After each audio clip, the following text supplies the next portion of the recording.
Hi, I'm Greg Gutfeld with Lisa Booth, Juan Williams, Brian Kilmeade, Dana Perino, The Five.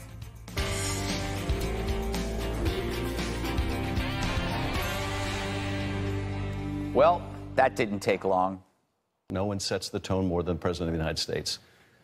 And the tone that he sets is one of division, often one of hatred. This has now become a struggle about good versus evil, and the President of the United States is evil. This man the flames of his hatred were fanned by a president who kept talking about this caravan of refugees as if they were terrorists. So as they blame Trump's words for violence, do they realize they're excusing the violent acts themselves while offering a case for leniency for the actual perps?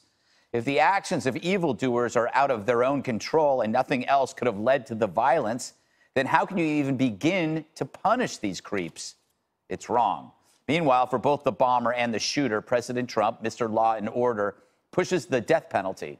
There is no ambiguity there. He places the blame firmly on the dirtbags, and like most Republicans, seeks out the stiffest penalty, literally the stiffest.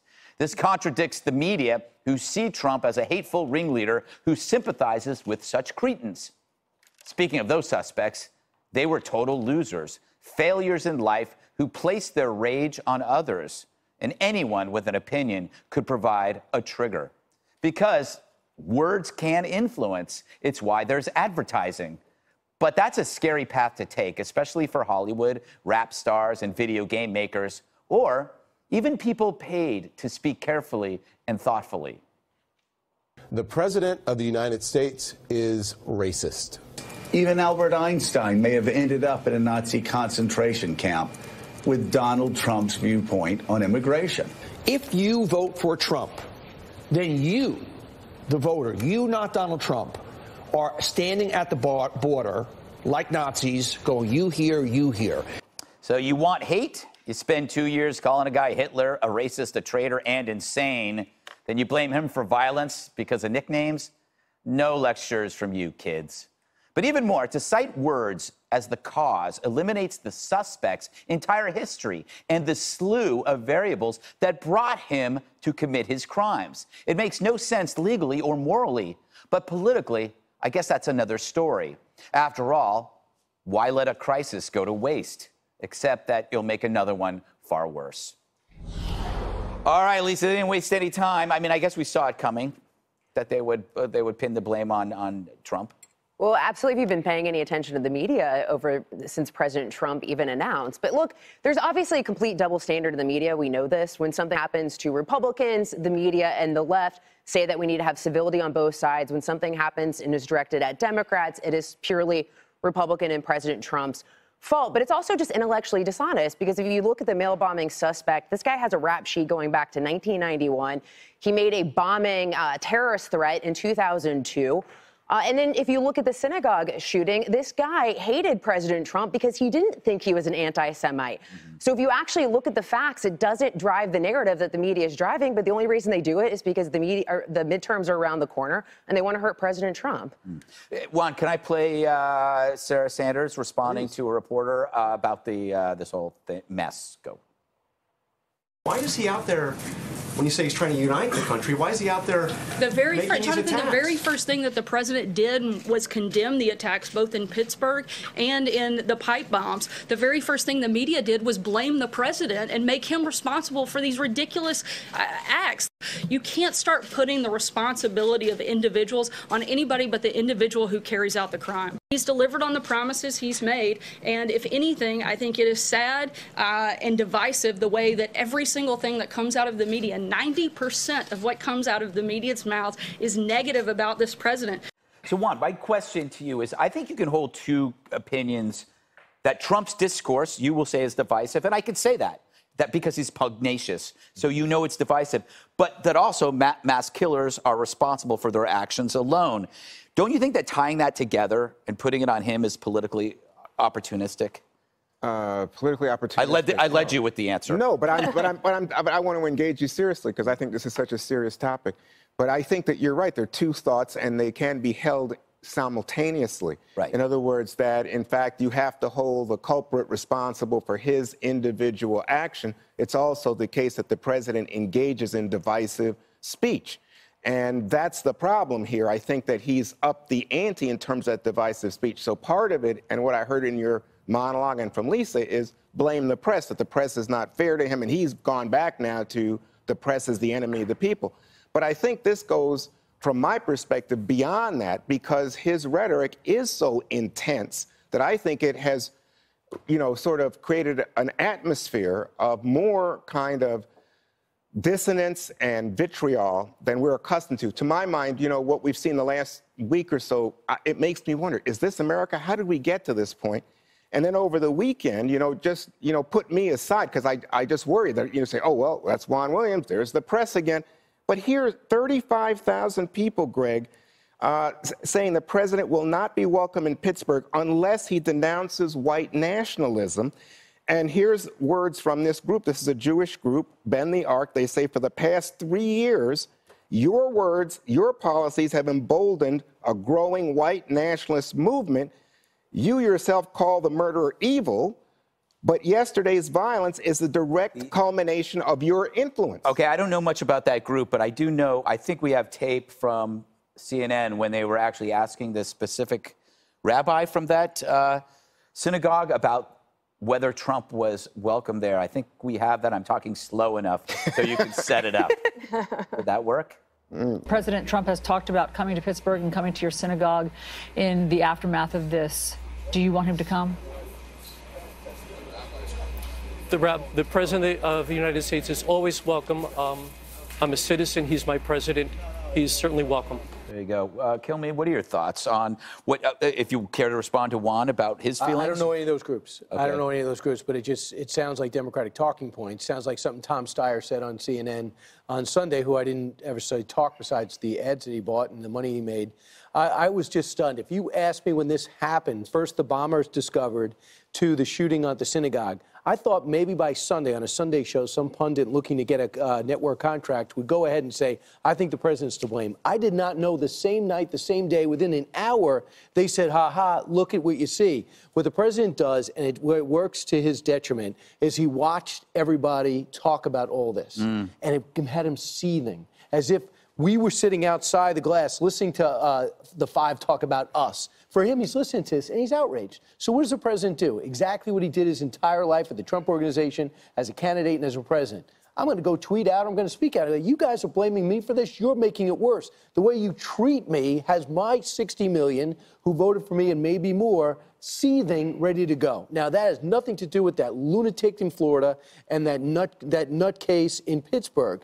But I do think that there's a sense out there that Trump and his supporters have been categorized like as white nationalists because they voted for him, and they're tired of it, and he's speaking for them. I don't think it's about voting for him. I think that if you look back at some of the actions, not only the bomber and then the shooter, but I mean, go back to Charlottesville, Proud Boys, and all this kind of stuff, that there's a growing white nationalist rage in this country, and people are like, whoa. You do realize, though, that the President Trump's daughter is Jewish. His son-in-law is Jewish. His grandchildren are Jewish. I actually think President Trump has a special spot in his heart for the Jewish community. You see that in his actions as well, moving the embassy to Jerusalem, being the first sitting president to visit the Western Wall. So I think that is often not talked about in this national dialogue is the fact that this is so close to the president. One of the things, Lisa, that really bugged me about Charlottesville, everybody put it in terms of the Confederate statues, black, white, but you know, they had guys with tiki torches and automatic weapons standing outside a synagogue so the Jewish people had to exit through the back door.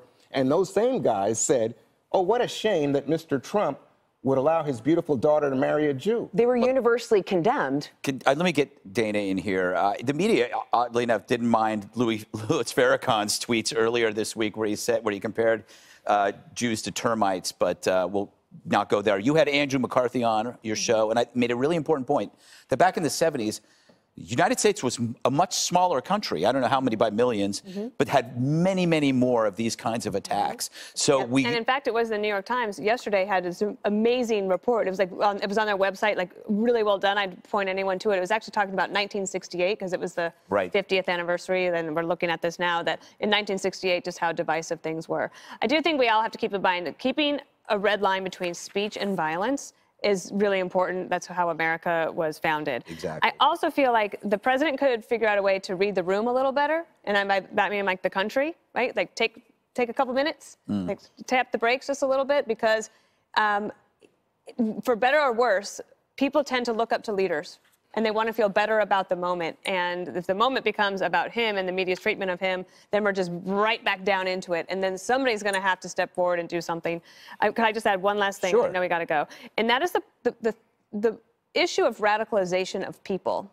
We talked about this a lot during the War on Terror. How does it happen, right? Well, you have hopeless people, purposeless people, people who are ignorant, and then they find purpose in something that they find somewhere now is online. So if you have radical Islamists, how do they find it? And there's something there's something. I don't necessarily think it's speech, but there is a culmination of it. And if you look at this guy's background, Baier's background, he certainly had it, right? He turned evil and vile into violence. And what we should be talking about is what the president said is, I'll do everything in my power to stop it from happening again. Okay, so what is in your power to do? And that's some pretty uncomfortable conversations about privacy and the ability to, we can prosecute very well. What we don't seem to be able to do as well is to prevent. Right, and then you think about what prevented institutionalization was there for unstable individuals. We don't have that anymore. There are a lot of unsavory, unstable people. We don't know where to put them. And this other guy, the bomber, everybody, he was hiding in plain sight, apparently. His 5 minutes before he left, he posted, I can't take this anymore, because he couldn't take any more refugees coming in, and supported by the Jewish community. So if it was 5 minutes before, it was from 5 minutes from posting to shooting. Yeah. As composed as Barack Obama is and his charismatic, great speech, I get it. But if he was blamed for the South Carolina shooting, for the Gabby Gifford shooting, if he was blamed for Sandy Hook, he might fly off the handle, too. All right. Are you kidding me? What you got there is a contrast between someone who talked about hope and change and someone who presses the fear button and demonizes the immigrant caravan and then opens the door to suggestions that Jews are somehow responsible for the caravan. It's not the language. We got to go. Another caravan coming towards the U.S., and the Trump administration sending 5,000 troops to greet him. That's next.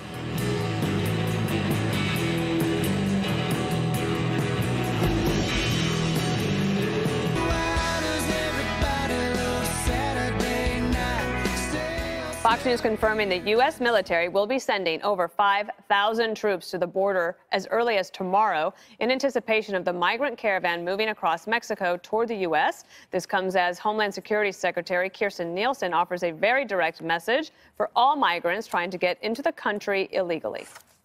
There's a legal way to enter this country. Those who choose to enter illegally will be stopped. My general message to this caravan is do not come. You will not be allowed in. There is a right way to emigrate to the United States, and this is not it. Ryan, 5,000 troops, that's no joke. It's no joke. I'm not sure what they can do, but I love the deterrent. I hope they arrive with barriers and blockages so people get the message. I believe this is all about sending a message. I don't love the price tag. Department of Defense got a lot of money to do a lot of important things overseas. Yeah. I didn't think it was going to be on the southern border of Mexico, but somehow we have to send a message. And taking the children away from the families, I don't know if you heard, not a good move. It was meant to be a deterrent and it ended up being horrendous. So in this aspect, I like the move. I like the check that was signed. It shows he's taking action. What I find stunning from a political point of view is I don't hear any outrage from Democrats. Senator Schumer, where's Nancy Pelosi saying, I prefer the illegals come in here? What I saw was the mocking tone of Barack Obama saying as if people are scared. People aren't scared of these people coming through our border. We understand their plight.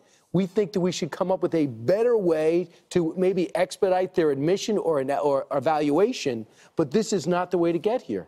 Well, the other thing is that this is also going to cause some consternation with what the troops are actually allowed to do. And it could be that the president makes a speech this week saying that he's going to take some executive action to try to figure out a way that the troops can do more than just support. We don't know that for sure, but it could be coming. The hard part about it is defining what the plight is. What is the plight?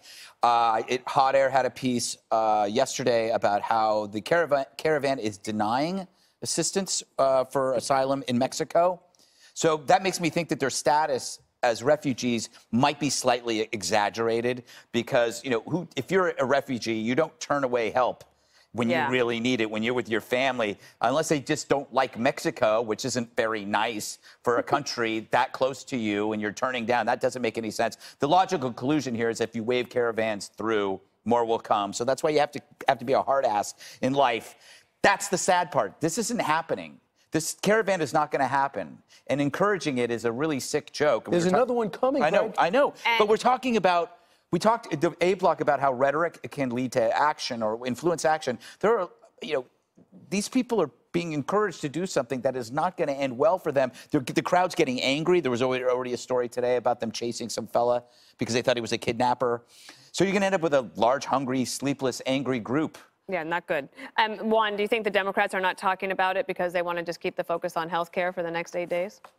Yeah, I think that the Democrats need a stronger, clearer message on this, Dana, and I'm disappointed that they don't have it because I think the message could be that this is a humanitarian crisis and that America has always been a nation of immigrants and that we are a compassionate people, conservative or liberal, and that there should be an effort to make sure that the source of this problem is dealt with back in Honduras, back in Guatemala.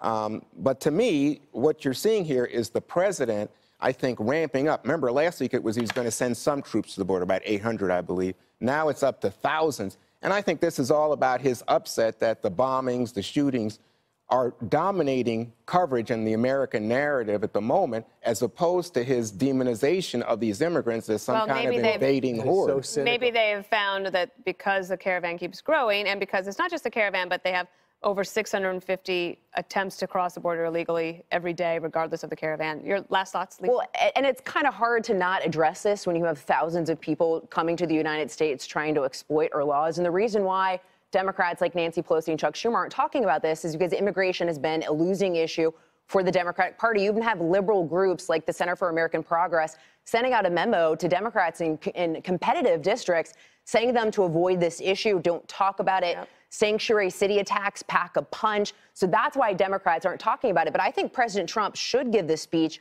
tomorrow and talk about the laws that need to be changed, because you have Central American migrants that are coming to exploit laws like loopholes in a 2008 Not Mexicans.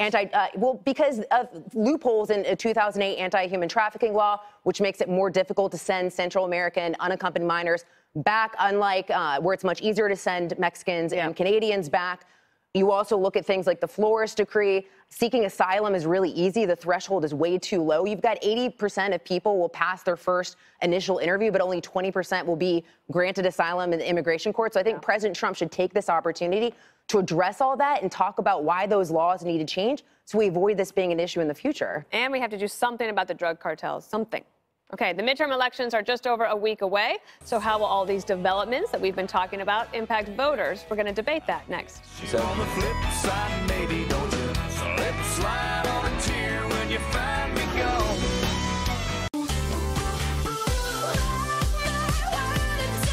This election is about borders, and this election is about jobs.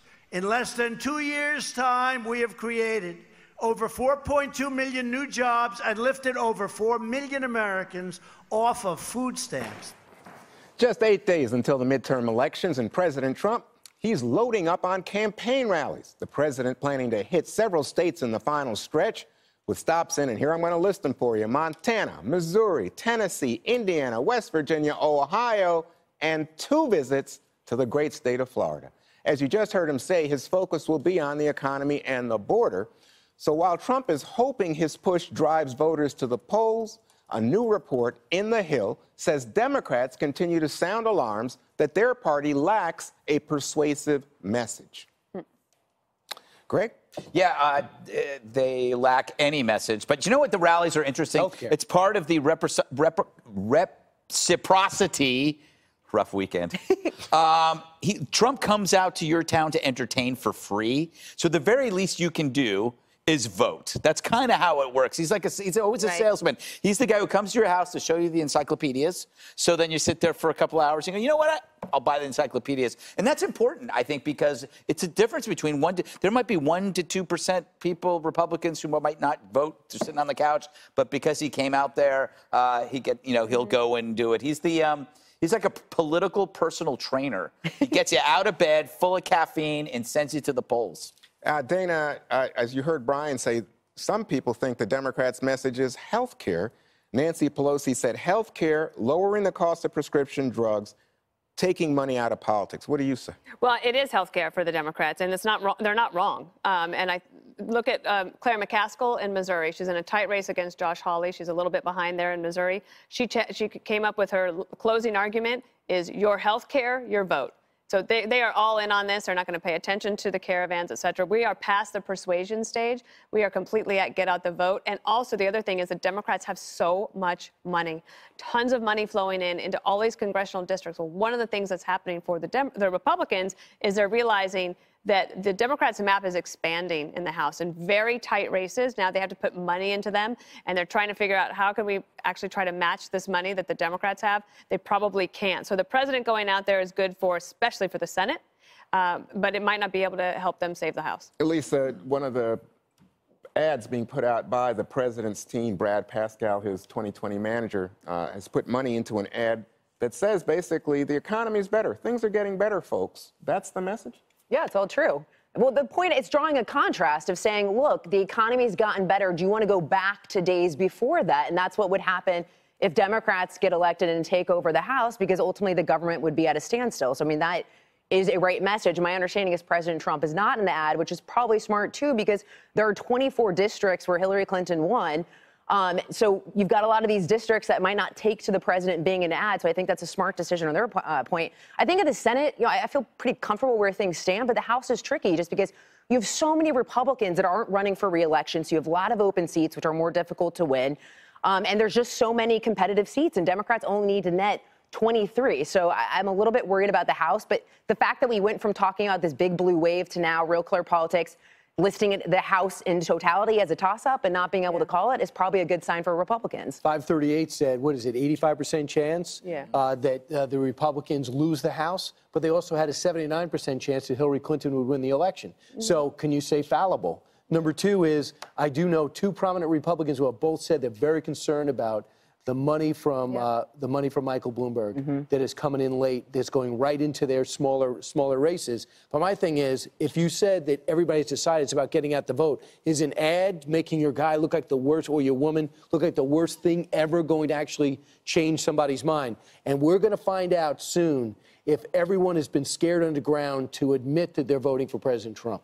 Most people said, you know what, I don't need the blowback. I'm not going to tell anyone who I'm voting for. I'm just going to keep my mouth shut. I'm not going to talk at Thanksgiving. And then when the vote comes in, if it again goes to Trump's direction, I don't know how Democrats get up the next day. Also, could I just say that the Democrats are really counting on young voters and Latino voters. Both of those groups tend not to turn out for the midterm, and so they're counting on something that might not be there. All right, so you know what still surprises me is the low level of impact the economy and the tax cuts are having for the Republicans. Clearly, they've made the decision that's not the winning ticket, and that's why we see the caravan. But is the caravan as powerful as saying to people, hey, the economy's not that bad, your wages aren't great, but come on. You know what? I do think that the economy. Here's the challenge that Trump has. So many things are going so well that you have to it's like, okay, so nobody's thinking about the economy because it's great. Now, as for the caravan, it's a visual representation of a larger issue.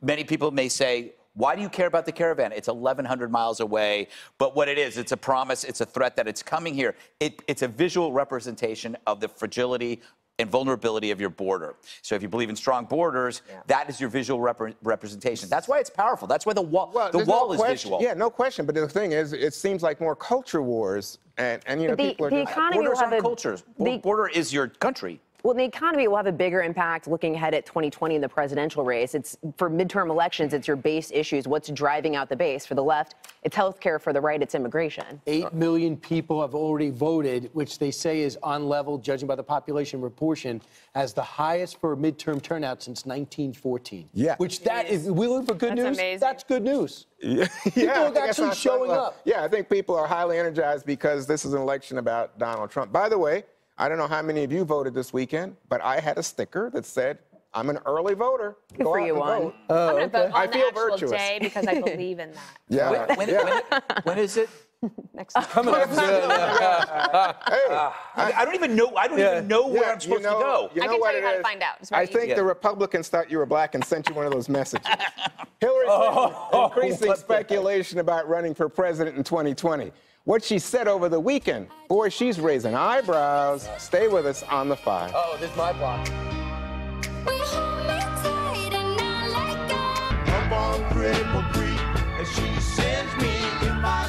The overhead shot happens to be my favorite on the show. Hillary Clinton apparently not ready to let go of her dream job. In an interview over the weekend, she was asked about running for president. Guess what she said?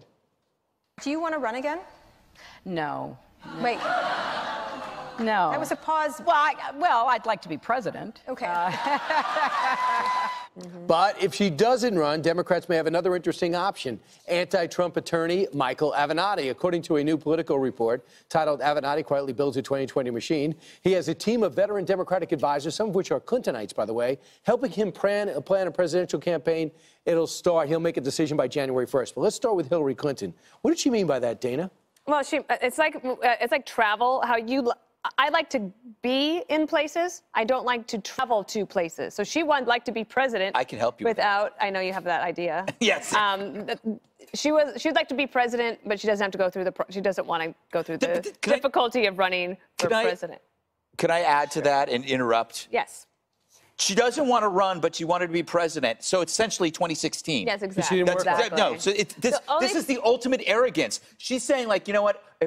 Just make me president. Right. Because it was her turn. Yes. That was one of the knocks on it. But also, if you look at somebody like a McCain or a Romney, they lost. Okay, McCain decided to run for re-election in the Senate. Romney, he lost the presidency, took some time off, and he decided, I still want to serve, so he's running for Senate. He'll be the next senator. What about Al Gore? Hey, I lost a heartbreaker, and that's it. But the other thing is, every time she does this, it prevents somebody else from being able to emerge. Absolutely. And here's the thing. She's on Avenatti. Tell me if this sounds familiar, Juan Williams. She's going to be on a 13-stop listening tour or speaking tour with her husband. That sounds a lot like, I might run for Senate. I'm going to take a tour with Pat Moynihan and just go on a listening tour and find out what the people of New York State want. And don't give them that, but that's a side note. But this sounds like she's laying the groundwork for another run.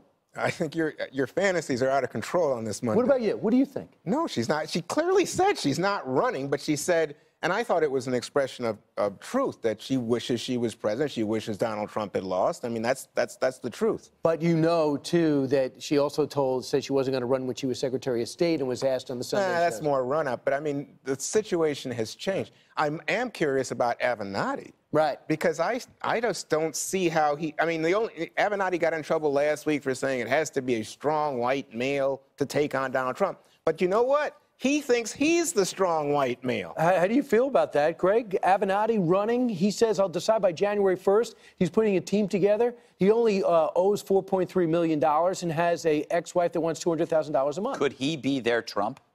Could he be the out of nowhere, dark horse? I'm going to say no, because I don't think he has any talent. He fashions himself as a bare-knuckled brawler, but when he gets out into the street, he loses every fight. Every single fight he loses. Well, exactly. He's not clever or interesting enough to be 2020's President Trump. But look, regarding Hillary, Greg is absolutely right. She is entitled, and this is what it speaks to.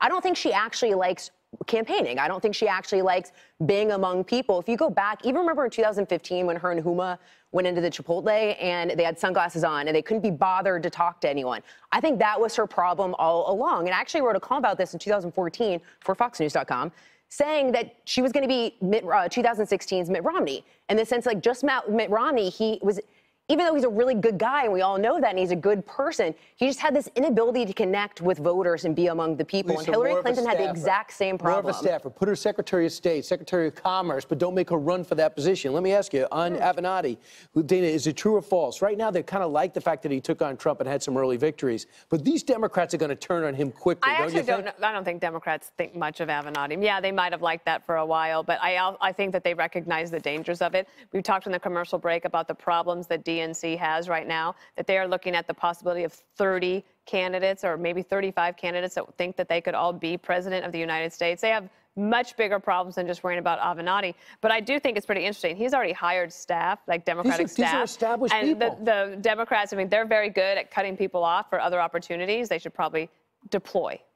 Get rid of him. He's bad. But I'm telling you know what this is, Brian? This is part of the fact that American politics is not your daddy's American politics, and that people are now looking for someone who is a, what would you call it, an alley fighter, backyard. You don't like Avenatti, do you? No, that's what I'm saying. Yeah. But I think that if you said, what is the positive about Avenatti, Lisa? Nothing. You would say, oh, this guy, he'll get up and he'll get in Trump's face. Remember Biden saying, he loses, to Greg's point. What? They said he loses. I don't know, but Trump I'm saying wins. what you want is somebody who is as bellicose, as bullying as Donald Trump. I don't think so, Greg. I think the winner of this, tell me what you think of this theory, and don't be afraid to agree with me. I know it's a weird place for you to be.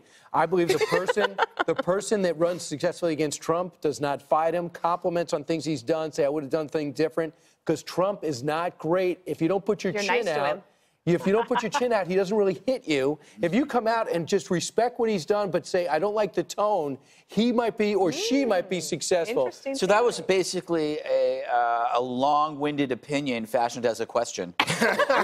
you were just telling everybody what you thought. Tell me what you think. What do you think of my theory? I honestly zoned out. I'm thinking about ribs. It's 5:42. But it's not Tuesday.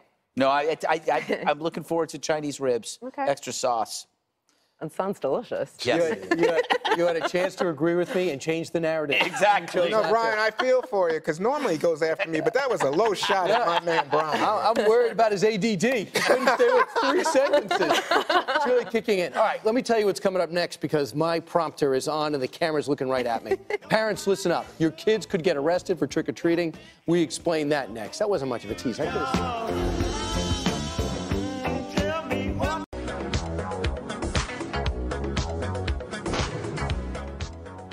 All right, well, kids all across the country are getting ready to head out trick-or-treating on Wednesday night. But how old is too old for the sugar-filled tradition? Some cities are now banning anyone over the age of 12 from trick-or-treating. And one city in Virginia says you could be found guilty of a misdemeanor and also sent to jail. All right, so Greg, how old is too old for trick-or-treating? It's never too old. But my feeling is, I changed my mind on this. If you are not hurting anyone, right, and you want to participate with people in a positive way, rather than sit home on your computer and troll people, but you actually might want to go outside and see your neighbors, why narrow that opportunity? But I know what this is about. This is to dissuade tricksters, not trick-or-treaters, but teenagers who go out and throw eggs and stuff that Kilmeade used to do. Never. My real issue, though, is I think we need to introduce more trickery. When people go up to your door and they say trick or treat, no one ever gives them a trick. They only give them a treat. I think we have to change that, and there has to be a risk involved, some kind of trick, and I'm not going to say what it is. We become a nation of Pavlov's dogs. Right? You got that backwards. What do you mean? The trick, it would be that if you don't give me a trick, if you don't give me a treat, I'm gonna play a trick on you. Well, Brian, Greg that could took explain some... it. Greg, That's why the police arrested me last year. Greg took some swipes at you. Would you like to defend yourself? No one listens to By the way, I love your costume. But I would say this. I am so into this talking point because I believe that Halloween is totally out of control. Why? If you do not want to sit in the audience at a children's show, if you don't want to go to Romper Room if that's still on, if you don't want to go watch The Electric Company if that's still on, or Wonderama, if you're too old for those shows, you should not be trick-or-treating. It's for kids. It's a war on Halloween. It is a war on Halloween. Dana, but isn't 13-year-old a kid? I mean, 13 is I think when you're like 13, 14, I think that you could still maybe go trick-or-treating. I lived in Washington, D.C. on Capitol Hill for a long time. We did the whole thing one year. We really wanted to do it up. We got all sorts of candy. And it was a really bad scene because there was hardly any children that were under the age of 15. And it just became a nightmare. So that in the future, what we did is I got home really early, and then I went upstairs and turned off all the lights and went to bed. Yeah, that's what everyone does. You leave a bowl in front of your house. But I like the little kids. I like to see them dressed up. That's fun. It's a kid's holiday. If you're an adult, you should not be celebrating Halloween. What do you take such strong stances? But you know what the problem is, Brian? It's become an adult holiday. Not even for the older teenagers. I can't wait for November 1st. But I'm just telling you, boy, the parties now, the adults, then this past weekend, people in fancy costumes and the clubs, and it's big. But here's the thing. I was in New Orleans over the weekend. Everybody was dressed up. That's what I'm saying. Okay. What were you doing there? Huh? Battle of New Orleans. It's now out on paperback. Oh, that was good. But I will say, I think it oftentimes, at least in my neighborhood, becomes an income thing, because I think what you see is that the poor older teenagers come out. And they're having fun, but a lot of people are like, hey, why is this kid knocking on my door? It's late at night. But they're not even dressed in costume usually. But so, that's the problem. Yeah, so, I mean, but I think that's what Way to this blame is the poor, about. Dana. Oh, God. They can't afford costumes? Why can't poor people dress up better on Halloween? By Dana Perino, Fox News opinion. Fox News. I'll be fired tomorrow. There was a funny opinion piece in the New York Post, and the guy writes, we're not arresting 50-year-old men who dance awkwardly in clubs or 30-year-old women who still scream woo when they drink too much. So basically just saying, I mean, look, you're like 13, 14, 15. I don't like it that they're going to give them Come a on. misdemeanor. You don't need to give a 13-year-old a record. Lock him up. Lock her up. Well, and there's also laws if you're looting and stuff and it seems unnecessary to Now you can't loot? Now you can't loot. You can't have Remember any the good fun old anymore. days? Everything's ruined. All right, well, you know what is not ruined? One more thing, because that's up next. Stay tuned.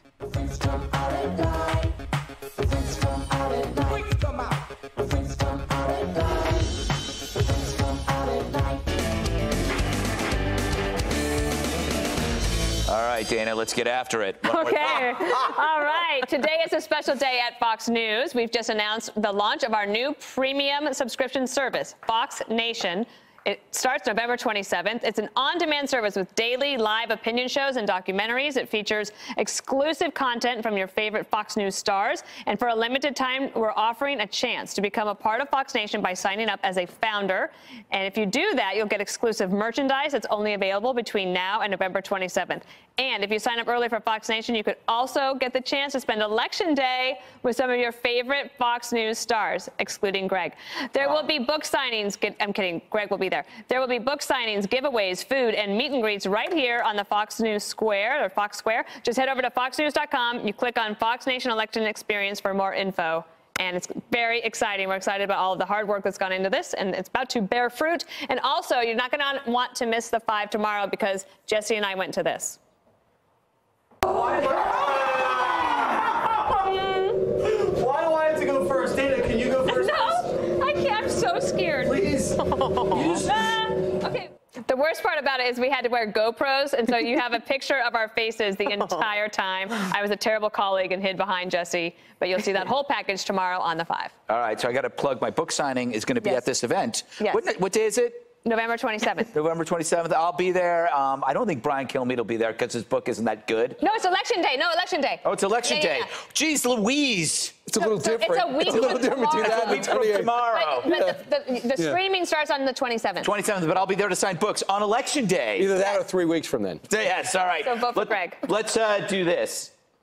Greg's drone news. I think drones are adorable, but what's more adorable than regular drones? How about tiny drones that join together to help make the world a better place? These are little drones working together to open up a door. And the door weighs 40 times, or actually is 40 times as larger than these little drones. Why are you showing us this? Because I'd just like to show you what drones can do. They're now opening doors for each other. And then what you don't see is once they go in, they steal everybody's underwear. It's a happy tale. Just drones helping other drones. Drones helping people. Speaking of drones, I thought it was Brian. It's actually Juan. What? All right. Like droning on. Hey, did you ever think of a banana as a fortune cookie? Well, one cafeteria manager in Virginia Beach, Virginia, had just that idea. Stacy Truman started what she calls Talking Bananas. She's giving kids inspiration at Kingston Elementary School by writing uplifting messages on the banana peels before she hands them out. Her motivational messages include never give up, smile, you are loved, keep on trying. Truman says most of those messages came from what she tells her own children or what she'd want to hear herself. So what happened? The principal, Sharon Strubridge, posted pictures of the fruit on Twitter, and it all went viral. And now the principal says she wants other schools to follow and inspire kids to new heights of confidence and achievement. I had to say those messages have quite an appeal. Why am I alive, Ryan? All right, so over the weekend, I had a chance to promote, because he just dropped on Tuesday. Somebody's hip. Andrew Jackson, The Miracle of New Orleans, is now out on paperback, and I put a new afterword in, and I had a chance to do something I should have done with the hardback, but I didn't have time, and that's go to actually New Orleans. So I had a chance to speak at an event with Ron Drez. He's a decorated Marine who might be the premier historian in the country, and I had a chance to talk there on a beautiful afternoon. That's what we look at when we stand next to each other. He's taller. And then I had a chance to actually go out and meet 3 nuns. Ursuline nuns came here in the 1730s, and it was Andrew Jackson who visited them, and they said, if you win, can we stay? And they say, absolutely. They said, we're going to pray for you to win. And Andrew Jackson believed that the Ursuline nuns' prayers during the battle gave them the unfathomable victory where we defeated the British in 45 minutes and did something Napoleon couldn't. Napoleon lost to the same guys. This is the point. Then, of course, we're going to be at Grand Rapids, Michigan, as well as Elkhart, Indiana. One person out. And that'll be on Friday. No Fox and Friends, okay? Lisa. Grand Rapids and Elkhart, Indiana. We'll be there. All right. Well, I think we've got a picture of a little cutie named Blake Momfer from Ohio, who's 5 years old. He was born with spina bifida and has been wheelchair-bound most of his life. Well, he loves school buses so much that his grandfather put together a costume for him and turned his wheelchair into a school bus. He absolutely loves it, and his grandfather called it Blake County Schools. And his mother loves it because the photos and videos have now gone viral, and she loves it because it's bringing attention to spina bifida. So nice. Happy Halloween, Blake. That's a great Halloween. Set your DVRs. Never miss an episode of The Five. Special report up next. He's my favorite talkie, and he's currently in Milwaukee.